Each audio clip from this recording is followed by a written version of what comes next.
Morning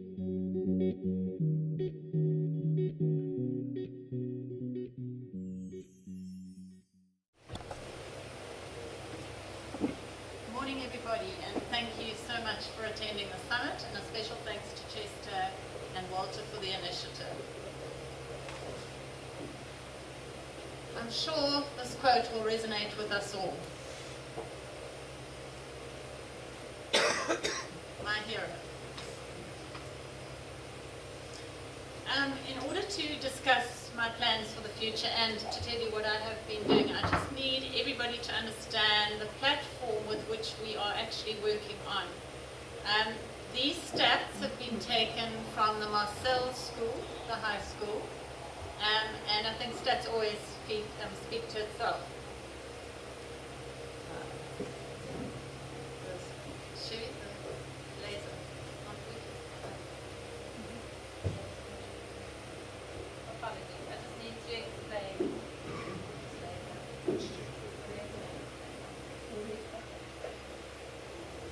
Okay.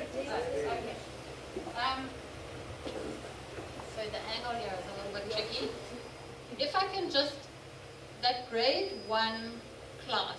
So what this is, it's a bar graph that represents the number of learners that have enrolled for that grade. And these stats are current, 2018.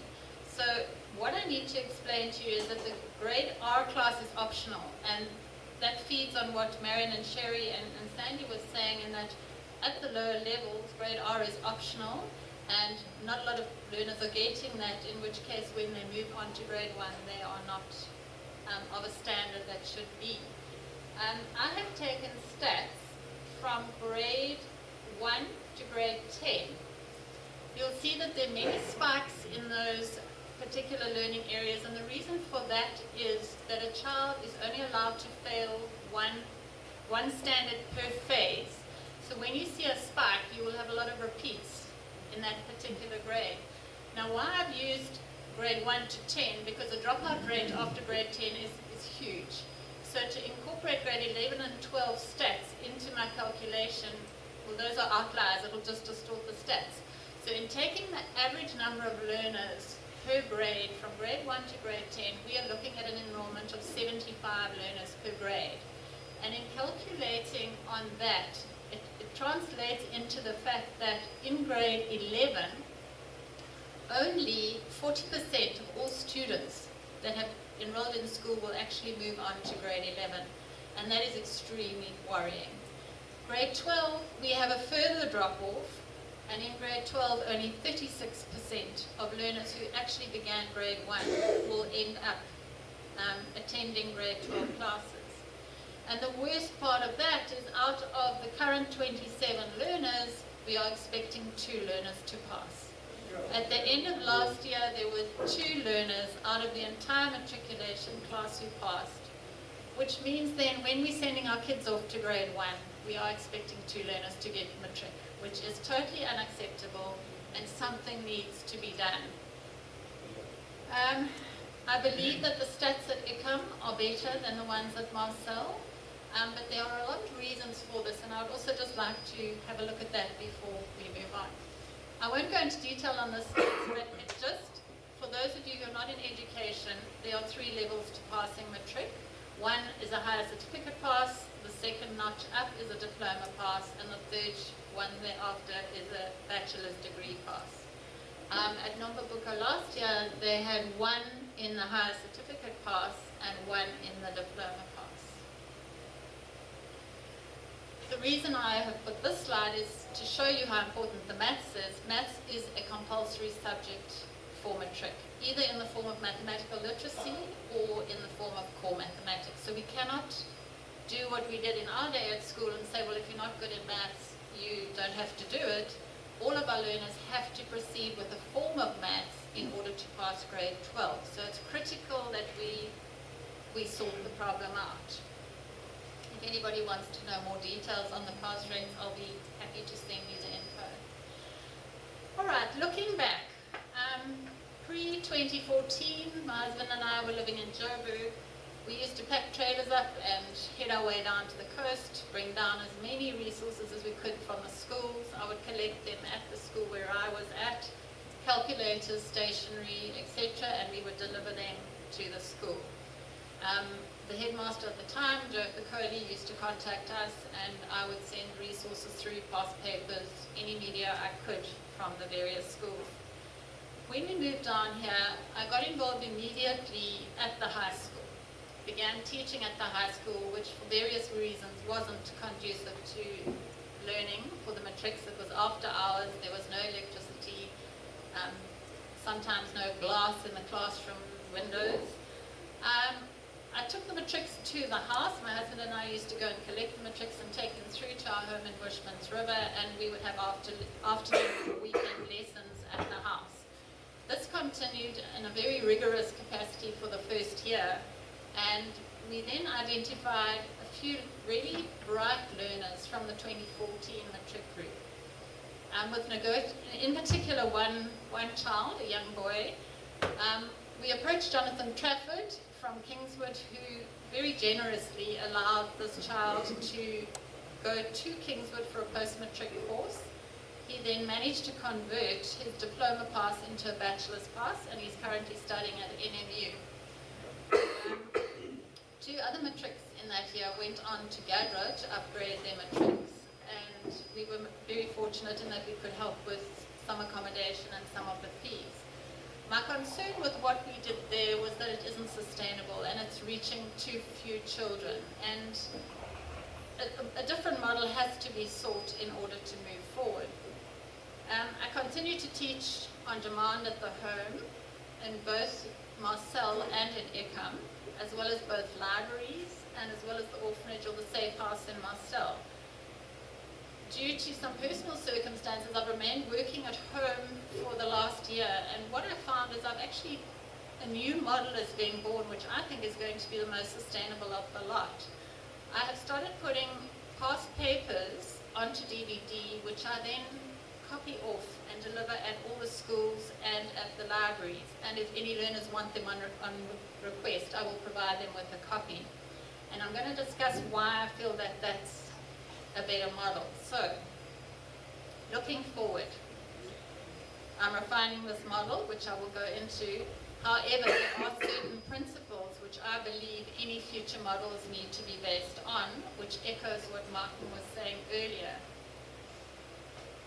All efforts, I believe, for any community involvement, and particularly in the uplifting of maths, must uphold the dignity of the people involved. In other words, the teachers, who we will be working with. I believe it's more my job to help the person on the sidelines so that she can reap the rewards of any intervention and take credit for it. All efforts must be sustainable and they must have an exit strategy. There's no point in implementing work that dies the moment the person stops being involved. Any model must be able to operate independently of schools, but be wonderful if the schools would adhere to it and buy into the model. So this is the model that I am passionate about and I'm going to be working very, very hard with. So far they are in distribution, and the 2018 paper that the learners have just been written has been done in paper format at the moment, and it will be copied onto DVD in teaching format very shortly. So if anybody would like a copy for children that you know of, please shout. I'm looking at putting the entire grade 8 to 12 curriculum onto DVD in lesson format. So it will be an auditory as well as a visual lesson. It will allow the learners to go and sit down and study the work on their own, should they not have understood it in the classroom.